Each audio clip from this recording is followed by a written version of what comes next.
February 2017 afar sano ka hor inta farmaajo uusan madaxweyne noqon waxa Soomaaliya ay guushi ugu horeysay uguna dambeysay ka gaartay galka dacwadda badda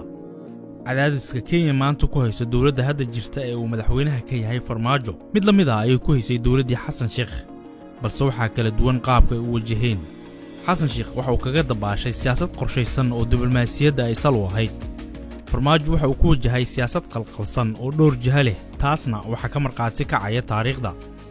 kiiskan maxkamadda yaala waxa uu la kulmay laba madaxweyne oo xilka isku wareejiyay 2 sano oo Xasan Sheekh ah iyo 4 sano oo farmaajo ah 2 sano xaaladda sidan bay ahayd ayaa maanta waxa ay ka bilaabantay xarunta maxkamadda caalamiga ee Hague ee dalka Holland xukuntay inay qaado dacwadda muranka ka dhex taagan Kenya iyo Soomaaliya taasaan daba taagnaanayna ilaahay haddana waan soo daba taagnay ilaahay idinkiis waan ku guuleysanaynaa dadka sabab waxaan rabaa inaan u caddeeyo waan ku guuleysanaynaa 4 sano ee farmaajo uu madaxweynaha ahaa 3 goor ayay Kenya hor joogsatay socodka dacwadda كمراسيه wadamada Kenya iyo Soomaaliya ayaa muddo 2 bilood ah dib u dhigtay maxkamadda caalamiga ah cadaaladda adduunka ee ICJ ayaa markii labaad dib u dhigtay dhageysiga dacwadda mar kale dib loo dhigay dhageysiga maxkamadda caalamiga ah ee cadaaladda Agosto 2014 ayay ahayd markii ugu horeysay oo ay Soomaaliya maxkamadda caalamiga ah ee cadaaladda geysay dacwad 2014 ka hor waxaa jiray sheegasho Kenya ay sal uga dhigtay heshiis afgarad ah oo dhex maray dawladdii ku meel gaarka ahayd 2009 كمادة ICJ كيس كستا ما أقبشو Soomaaliya marxaladda ugu adag oo ay wajahaysay ayaa ahayd in dacwadda laga aqbalo cadeymaha farsamo iyo kuwa qaanuun ee qareennada Soomaaliya soo bandhigeen marka la eego rajada Soomaaliya inay guulaysato oo sareysay darteed Kenya waxay awoodeedu isugu geysay in maxkamadda ICJ ka hor istaagto qaadida dacwaddan balse isku dayada Kenya oo idil waxa ay ka socon waayeen dhanka Soomaaliya oo diyaar garow xoogan ka muuqday waxaana Soomaaliya dacwaddan ay u xulatay qareenno iyo khubaro caalami ah oo isugu jira Soomaali, Mareykan, Faransiis iyo Ingiriis. Kenya waxay Soomaaliya saartay cadaadis diblomaasiyadeed iyadoo isticmaalaysa awoodda ay ku dhex leedahay midowga Afrika iyo dunida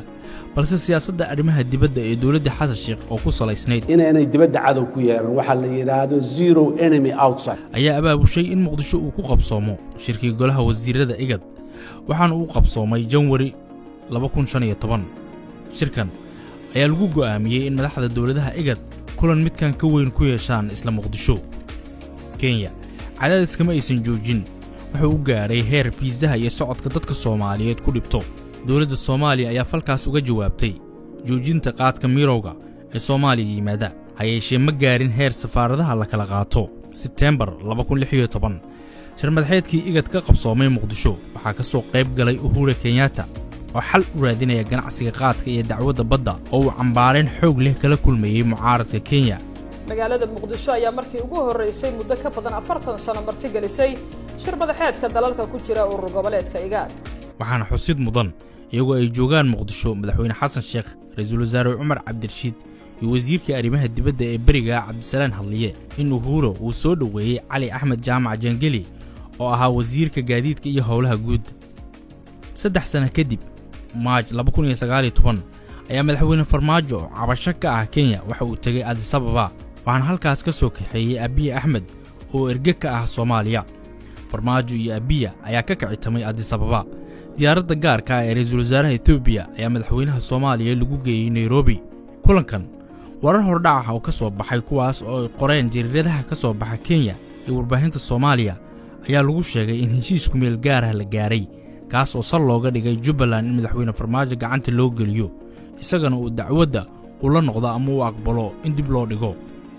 3 goor oo dacwadda badda dib loo dhigay Soomaaliya kama aysan hor imaan maxkamaddana wax cadaadis ah ma aysan saarin balse ugu dambeyn farmaajo oo ka quustay Kenya inay gacanta u geliso Jubbaland ayaa diiradda dib u saaray dacwadda isagoo doonaya inuu u isticmaalo ololaha doorashada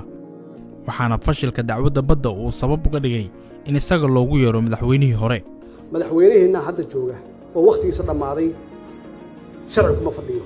haddaan xilka ka degana qadiyadaas waa u taaganahay haddaan xilka sii hayana qadiyadaas waa u taaganahay biyaha Soomaaliya annaga iskale